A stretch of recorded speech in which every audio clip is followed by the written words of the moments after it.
Welcome back. In this quick session, we'll be talking about the consequences of alcohol, drugs, and what happens if you refuse to submit to a test.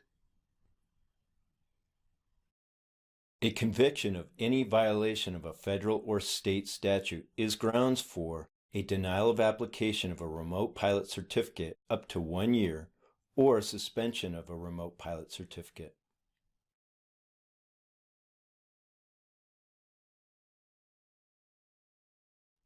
A refusal to submit to a test or a refusal to furnish or authorize the release of the test results is grounds for a denial of application up to 1 year or suspension or revocation of your remote pilot certificate.